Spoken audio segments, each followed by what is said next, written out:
The player conduct policy has been one of the most highly scrutinized aspects of the NFL in recent years.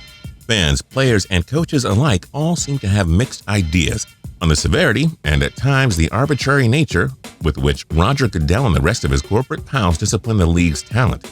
And while some of our younger fans may think that this is just a Goodell-era dilemma, this rift between the league and its players has really gone on since its inception. Whenever there is this much money at stake, the league's owners will do whatever it takes to protect the brand, even if it means banning talented players to protect the league's image. Let's take a look back at the 10 most infamous cases of players being banned by the NFL. Darrell Russell. Before Jamarcus Russell broke the Raiders fans' hearts, there was another highly paid rookie that hurt them. Darrell Russell, the former second overall pick out of USC. Despite having signed what was at the time the richest rookie deal in NFL history, a 7-year, $22 million deal back in '97, and having made it to 2 Pro Bowls, Russell's career was a huge disappointment. In 2001, he registered to his first of many failed drug tests. He would be in and out of the league for the next few years until 2004, when his seventh infraction effectively got him banned from the league for good. Frank Filchock and Merle Hape's 1946 combo. While they're not exactly household names at this point, both men were excellent players in the early iteration of the NFL. The former was a Pro Bowl quarterback, and the latter was a bruising fullback at a time when it was one of the most important positions on the field. Both men, however, were unceremoniously dismissed from the league in 1946 after a gambling scandal forged by known gambler Alvin Paris took the league by storm. Both were linchpins in Paris's plan to fix the NFL championship game between the New York Giants and Chicago Bears. And both were offered $3,500 apiece and lucrative off-season jobs to ensure that the Giants lost by more than 10 points. And even though they allegedly reported it to the league, then Commissioner Bert Bell swooped in and dropped the hammer on them. Although Filchock played, Bell ordered that Hapes was not allowed to play in the championship game, which New York would go on to lose 24-10. Bell would then suspend the players indefinitely merely for associating with a known gambler, even if they never accepted the money. LaRon Landry.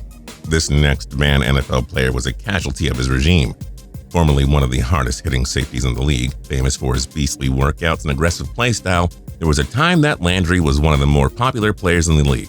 Landry's career started in Washington after he was taken with the 6th overall pick in the 2007 NFL Draft, and he immediately made an impact, starting all 16 games his rookie year. He garnered all sorts of attention from fans, not just because of his play on the field, but because of his insane physique. Landry was clearly always a freak athlete. There was a time he was the number 5 high school athlete in the country. But as his NFL career continued, he got bigger and bigger. Then in 2014, as a member of the Indianapolis Colts, it became apparent why. In September of that year, he tested positive for PEDs, earning him a 4-game suspension, the first of 3 strikes he'd earned in less than 2 calendar years. He got popped again the following February, earning a 10-game suspension, and again in November of 2015, this time resulting in an indefinite ban as per league rules. At that point, what can you say? The man loved bodybuilding and PEDs, apparently more than football. Justin Blackmon. And while we're on the topic of guys whose love for football never really cut it, Justin was another recent NFL player to get banned from the league. He was a dynamic wide receiver that Jacksonville took with a 5th overall pick in the 2012 NFL Draft out of Oklahoma State. The 2-time All-American hit the ground running in the NFL, earning PFWA All-Rookie Team honors, but behind the scenes his personal struggles were starting to come to a head. This probably wasn't a huge surprise to the Jaguars. They knew there were some questions about Blackmon off the field. In 2012, he was arrested for driving under the influence in Stillwater, and from there the off-field issues continued to pour in. While it was unclear which substance he got tagged for in April of 2013, he got a 4-game suspension from the NFL for violating the substance abuse policy. He served his suspension, but within a few short weeks of returning to action, he got popped again, essentially getting him banned from the NFL indefinitely. Unfortunately, the talented young wide receiver would never play another snap of NFL football. Such a waste of talent. Josh Gordon. Speaking of troubled wide receivers, Josh Gordon was and is the poster child for what could have been, if he could have only stayed out of the NFL's doghouse. The former Baylor wide receiver made an impact early for the Cleveland Browns, amassing nearly 2,500 receiving yards in his first 2 NFL seasons. The only problem was, behind the scenes, Gordon's battles with substance abuse were beginning to spiral out of control. He missed 2 games in 2013 due to a drug-related suspension, but because he was so successful on the field following the incident, Browns fans were still optimistic that he was a big part of their future. After all, in just 14 games that year, he hauled in 87 passes for 1,646 yards and 9 touchdowns, earning first-team All-Pro honors. Unfortunately, his continued run-ins with the law and the NFL's player conduct policy would result in him missing the bulk of the next 3 years. And while he did make it back into the game, it sadly would not last. In 2019, as a member of the Seattle Seahawks, he got his fifth suspension, getting his conditional reinstatement rescinded and earning another indefinite suspension from the league, this time likely for life. Orlando McClain. McClain was another immensely talented NFL player whose run-ins with the NFL policies cut a promising career short. The former 8th overall pick out of Alabama was a dynamic linebacker at the collegiate level, but he never really could find his groove in the NFL, largely because he could not stop getting suspended. Between 2015 and 19, he would get suspended indefinitely for violating the league's substance abuse policy not once, not twice, but 4 times, the fourth of which effectively ended McClain's career, which, considering he was a member of the Cowboys for the last suspension, says a lot. Even Jerry Jones gave up on him, and he'll do anything to get talent on the field in Big D. Stanley Wilson. While a lot of these guys we have talked about have had very public struggles, their drug use was almost all behind the scenes, off camera if you will. For Stanley Wilson, a former running back for the Cincinnati Bengals back in the 80s, it was a completely different story.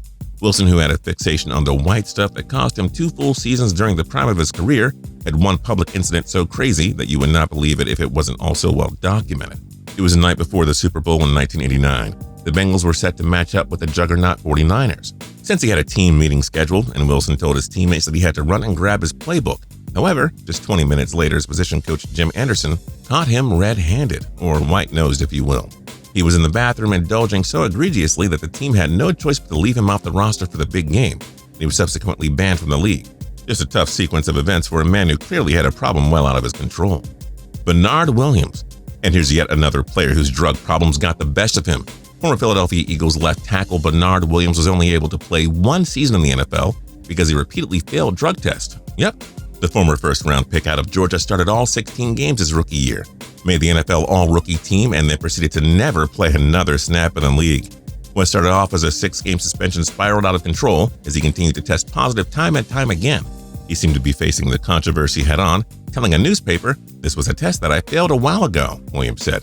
"I smoke marijuana, I don't deny it. It's something I'm ashamed of. Everybody makes mistakes, nobody's perfect." But apparently this was all smoke and mirrors, pun slightly intended.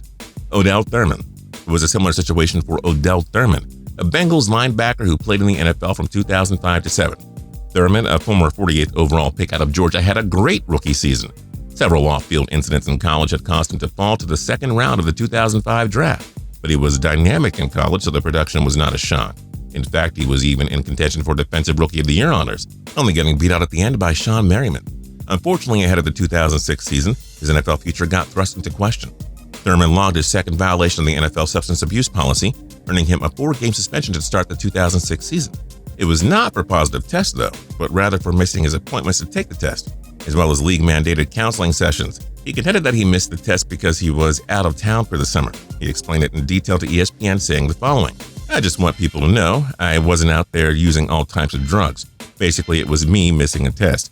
To be honest, it was my first NFL offseason, and I was out doing too much during the summertime, being irresponsible about the whole thing and not taking it real serious. I made a mistake, and I'm living with that mistake, and now I'm refocusing. I just worry that the fans have gotten the wrong impression on me, that they think I'm an addict with real problems using drugs." Much to the chagrin of Thurman, the NFL views these kinds of transgressions the same as a positive test, even though Thurman staunchly denied the premise that he missed the test to avoid a positive result, and apparently he was completely full of it because his run-ins did not stop there. In 2007, he got pegged for drunk driving, and then he caught an assault rap. Next thing Thurman knew, he was denied a request for reinstatement. There was also an incident in 2008 at a water park when he broke a man's jaw. Somehow he was finally reinstated in 2008, but then he proceeded to fail another drug test, effectively ending his NFL career for good. Ray Caroth. While most of the guys on this list have had sad stories for what they did to their own lives, Ray Caroth takes the cake. He may be the recipient of the most infamous banishment in all of professional sports, let alone the NFL. The former first-round pick and wide receiver for the Carolina Panthers was found guilty of conspiring to take out his pregnant girlfriend, Sherika Adams, and their unborn child. The incident took place in 1999 after Adams, who was 8 months pregnant, refused Ray's request to have an abortion. On November 16th, near Caroth's home in Charlotte, North Carolina, Sherika was shot 4 times by Van Brett Watkins Sr., who was an associate of Caroth's. Sherika managed to dial 911 and told them that Ray blocked her car with his vehicle while Watkins' car pulled up alongside her and opened fire before driving away. She was rushed to the hospital, fell into a coma, and eventually passed away. As for Sherika's child, he survived, but suffered permanent brain damage and cerebral palsy as a result of the incident. Needless to say, Groth was banned from the NFL following these gruesome charges. But that wasn't even half of it. Groth was sentenced to 18 to 24 years in prison, but would go on to serve the minimum 18 years before his release from North Carolina's Sampson Correctional Institution in October 2018. Which do you think was the most infamous story about a player getting banned from the NFL? Let us know your thoughts in the comment section down below. If you're new here and you haven't subscribed yet, now's a great time to do that by hitting that subscribe button down below. If you liked the video, then hit the like button. We'd really appreciate it. And until next time, tune in to TPS every single day for more cool videos. We'll see you.